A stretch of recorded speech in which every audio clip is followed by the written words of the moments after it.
Who's written a book called The Skull of Yorick, The Emptiness of American Thinking.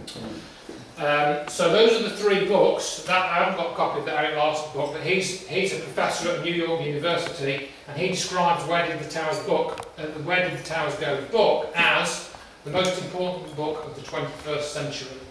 I agree with him, because I know what's in it, and I know what the conclusions of that book is. So, I'm going to start with President Eisenhower. In the councils of government, we must guard against the acquisition of unwarranted influence, whether sought or unsought, by the military-industrial complex. The potential for the disastrous rise of misplaced power exists and will persist. We must never let the weight of this combination endanger our liberties or democratic processes. We should take nothing for granted. Only an alert and knowledgeable citizen can compare the proper meshing of the huge industrial and military machinery of defense with our peaceful methods and goals, so that security and liberty may prosper together. Today, the solitary inventor, tinkering in his shop, has been overshadowed by casting in laboratories and testing fields. In the same fashion, the Free University, historically the fountainhead of free ideas and scientific discovery, has experienced a revolution in the conduct of research. Partly because of the huge costs involved, a government contract becomes virtually a substitute for intellectual curiosity. For every little blackboard, there are now hundreds of new electronic computers.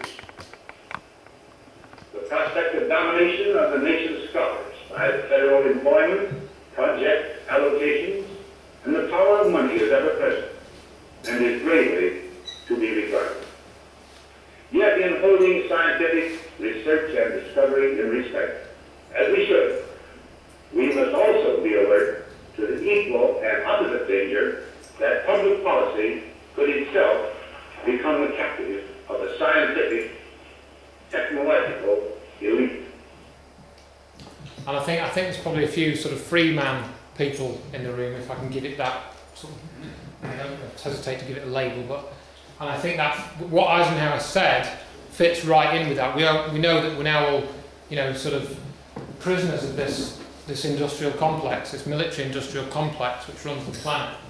But I think the extremes of power of this, this entity, people don't commonly realise. And in fact, that body itself tries to cover up what is known about its capabilities. To acquire knowledge, one must study, but to acquire wisdom, one must observe. In all of this, in all that I've been doing over the last few years, I'm pretty much just an observer, really. I don't really think I've done a whole lot else than observe and then write up what I've found and discovered.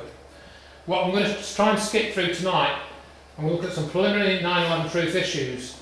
My initial involvement with 9/11 truth activities, I'll give you a quick summary of that. My background is actually in software engineering. I did sort of computer programming and software design for about 20 years. I don't do so much of that now, only a very little bit. And I currently work part-time for the Open University, tutoring on a computing course, and I also assess disabled students for access to higher education. So that's what I do.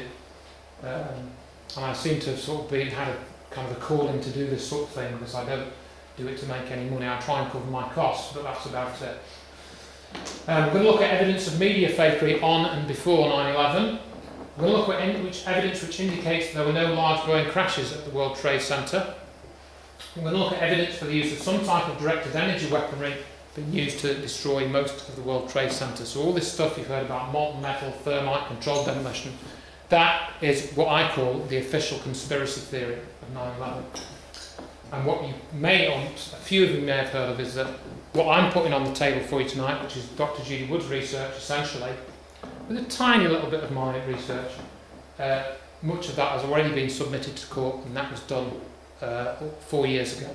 But nobody wanted to talk about it then, and nobody wants to talk about it now, including people in the 9/11 so-called truth movement. Evidence that there is an active, ongoing effort to cover up and discredit the research into due and no claims, and some of those individuals undertaking this activity, which is what my book's about, Those two books that I referenced in the introduction, Dr. Judy Wood's book is a reverse engineering of how the World Trade Center was destroyed, and it proves how it was done. We know how it was done. We know the technology that was used, or at least the sort of principles on which it operates. That is now known. It's not a theory, right? It's known. It is the truth. Now, of course, that is such an important thing, you shouldn't take my word for it. I encourage you to go and check this evidence for yourself, because it's of such huge importance. You know, you need to do that. You can't possibly take my word for it. And we'll look at additional 9/11 rated evidence and issues. Now, I'll just start off by saying I used to believe the official story of 9/11.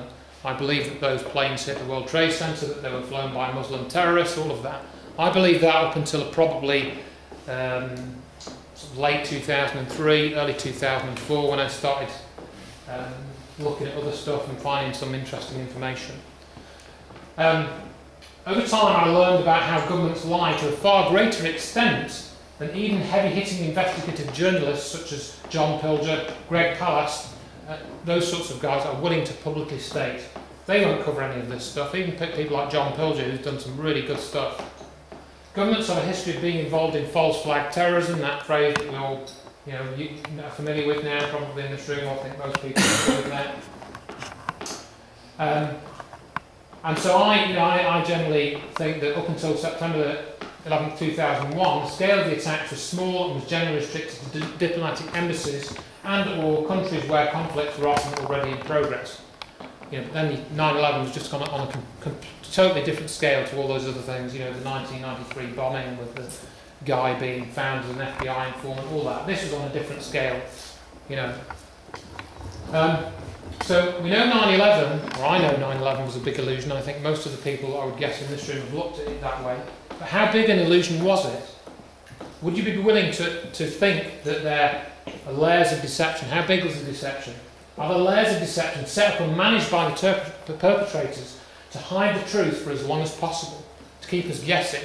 You think of sieving flour. You have a coarse sieve to get the big lumps, and then you have a fine sieve to get the little lumps. What if the 9/11 cover-up is like that, and you have these layers where you're catching certain people in those layers? I think